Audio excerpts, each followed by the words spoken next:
The mall security guard could see things others missed when watching the cameras: bags, walking patterns, eye contact. But that Friday evening, while watching a five-person group's coordinated movements, his young colleagues thought this was just routine shoplifting. He knew this was something much bigger, and 30 years of experience kicked in.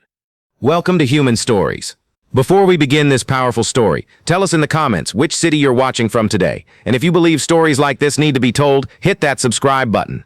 These stories must not be forgotten. Robert Bobby Martinez was the most experienced security guard at Westfield Shopping Center in Phoenix. At 54 years old, average height with graying hair, he was a man who commanded quiet respect. His navy blue uniform was always pressed, his shoes polished. He'd worked the same post for 7 years, and everyone called him Bobby. During the day shift, he'd sit in the security office, monitor the screens, and write his reports. Quiet, calm, reliable. The other security guards knew how sharp he was. Bobby never misses anything, they'd say. When he's watching, we can sleep easy, and it was true. When Bobby watched the cameras, he wasn't just looking, he was analyzing. He studied people's behavior, their movements, their shopping patterns, but nobody knew why he was so thorough. His younger colleagues, Marcus and Tyler, sometimes thought Bobby was being overly cautious. "Man, you're way too intense," Marcus would say. "It's just mall security, not the FBI." Bobby would smile and say, "Old habits die hard. Good observation never hurt anyone." That Friday evening started like any other. The mall was busy with weekend shoppers and families. Bobby sat in the main security office as usual, monitoring 12 screens simultaneously. His eyes moved constantly, switching from camera to camera. It was a system he'd perfected over the years. At 7:30 p.m., something caught his attention. 5 people entered through the main entrance together. At first glance, they looked like regular customers, but Bobby sensed something off. The 5 had entered together but were acting like they didn't know each other. No eye contact, no conversation. This wasn't normal. Bobby began tracking this group. Moving from camera to camera, he followed their movements. What was interesting was that all 5 had spread out to different floors of the mall. One went to the electronics stores on the ground floor, another to the clothing stores on the second floor, a third to the sporting goods section on the third floor. The 4th headed to the jewelry stores on the 4th floor, while the 5th started wandering around the food court. Interesting, Bobby thought, but what was even more intriguing was the coordination in these 5 people's movements. As if pre-planned, they would stop at certain intervals, look around, then continue. Normal customers didn't behave this way. At 8 p.m., Bobby began observing more carefully. The man in the electronics store was examining expensive phones but not buying any. He was just checking prices, noting locations.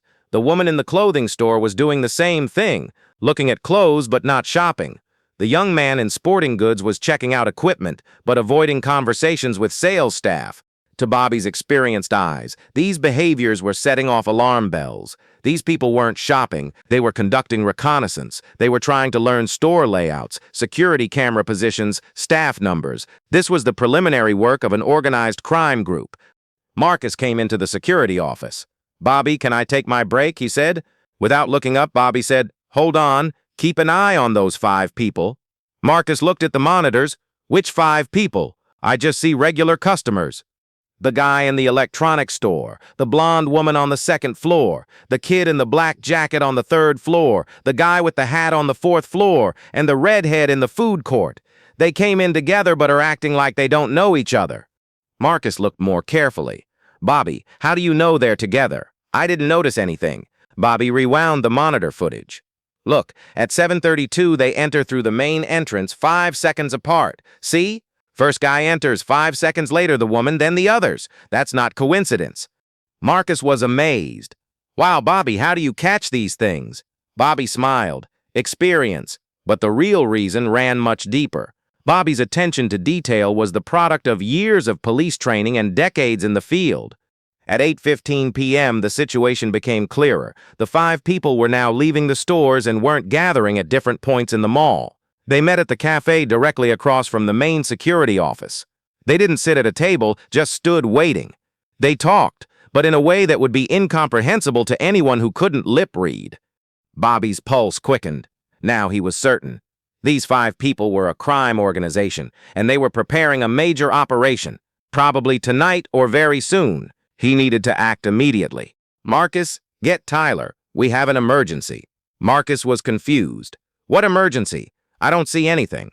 Not seeing it is normal. You're still new. Learning the subtleties of this job takes time. When Tyler arrived, Bobby explained the situation. Those 5 people are an organized group. They're probably planning a multi-store robbery. They might do it tonight or another day, but the reconnaissance phase is over. Bobby, are you sure? They look like normal customers to me, Tyler said. Bobby showed them the monitors.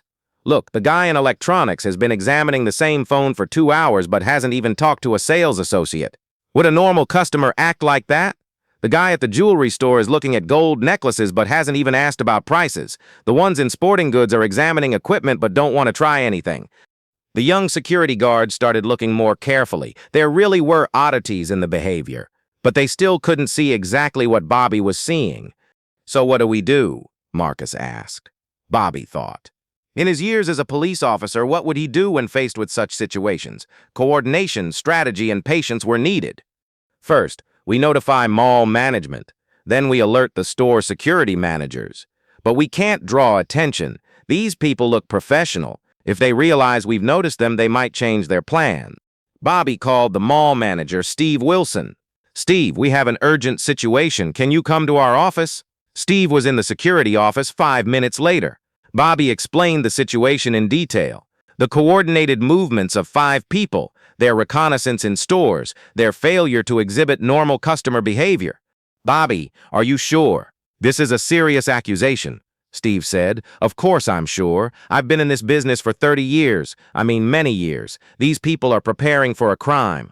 Steve knew how experienced and reliable Bobby was. So what do you suggest? First, let's quietly alert the store managers.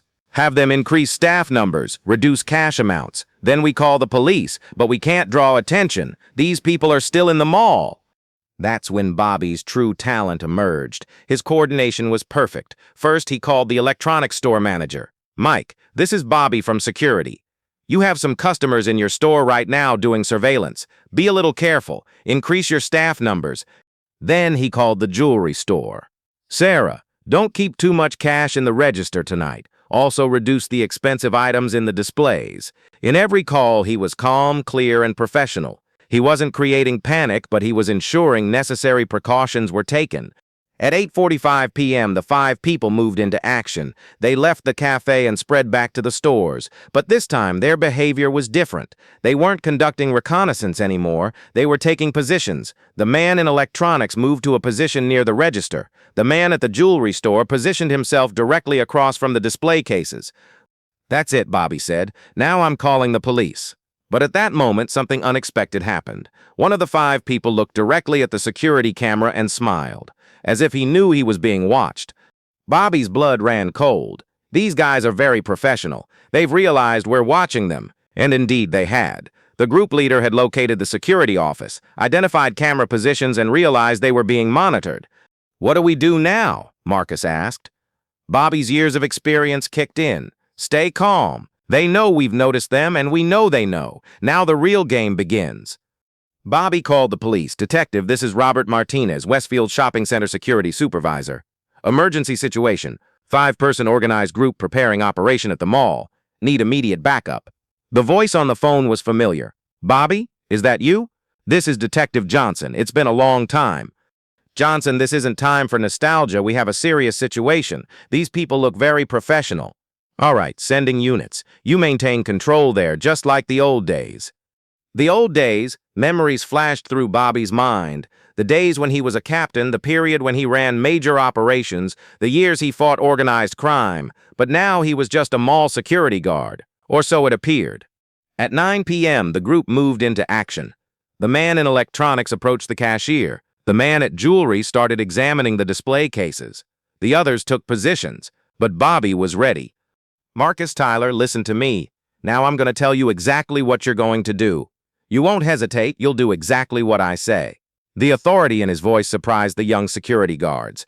This was a side of Bobby they'd never known. Marcus, you go to electronics. Act like a customer, but watch that guy. Tyler, you go to jewelry. I'll coordinate. We need to stall these guys until the police arrive. But Bobby, we're just security guards. Isn't this beyond our scope? Tyler said. Bobby looked at him. Son, sometimes what a person needs to do is bigger than what they can do. There are innocent people here. Protecting them is our duty. That's when Bobby's true identity began to emerge. He was an experienced captain who had worked 30 years in the police force, managed hundreds of operations, and caught countless criminals. After retirement, he'd become a security guard to live a quiet life. But that night, his old identity returned. The coordination was perfect. While Marcus watched the man in electronics, Tyler waited at jewelry, and Bobby coordinated everything via radio. Marcus is the guy approaching the register. No, Bobby. Still waiting. Tyler, how are you? Good, Bobby. The guy's looking at displays but hasn't moved yet. At 9:15 p.m., police units arrived, but Bobby gave them very clear instructions. Detective, let's not draw attention. These guys are very careful. First, let's secure the stores, then we act.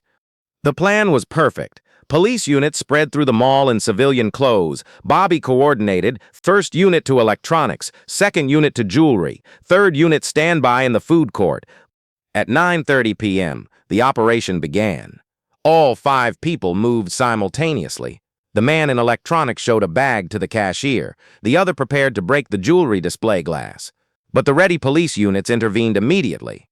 No shooting occurred. The criminals were caught instantly. They had weapons, glass-cutting tools, and fake IDs on them. Bobby's analysis was 100% correct. This was a professional, organized crime group planning a major operation. Detective Johnson came to the security office. Bobby, well done. Perfect analysis, perfect coordination, just like the old days. You're still the same Bobby. The young security guards were looking in amazement. Bobby, who are you really? Marcus asked. Bobby smiled. I'm just a mall security guard, but I used to do slightly different work. The next day, the truth came out. Robert Martinez had worked 30 years in the police force, spent his last 10 years as captain of the Organized Crime Division, and successfully completed hundreds of operations. He was a legendary captain. After retirement, he'd become a mall security guard to live a quiet life. When mall management heard about it, they were shocked. We've been working with a legend for 7 years, Steve said. They offered Bobby promotions, suggested security director positions, but he declined. I just want to do my job, he said, protect people, ensure their safety. You don't need big positions for that. Marcus and Tyler now looked at Bobby differently. Bobby, will you teach us the subtleties of this job, they said. Bobby agreed. He began teaching them not just security work, but life lessons too. This job isn't just about watching cameras, he'd say. It's about reading people, analyzing behavior, noticing suspicious situations, but most importantly, acting with responsibility. Today, Bobby still works at the same mall, still at the same post, watching the same monitors, but nobody sees him as just a security guard anymore. He's a protector, a teacher, and when needed, an experienced captain who will emerge. The organized crime group that was caught was solved thanks to Bobby's analyses. The 5 people weren't just targeting the mall, but other places in the city too. Dozens of potential victims were saved from victimization. Bobby's story shows that real heroes are sometimes found in the most ordinary places. They don't seek fame, don't expect applause. They just protect people, do their duties, and live quietly. But when necessary, that experience and skill emerges. Have you ever met someone like Bobby? Someone who appeared modest but actually had great experience? Share their stories in the comments. If you believe stories like this need to be told, don't forget to subscribe. At Human Stories, we don't forget real heroes.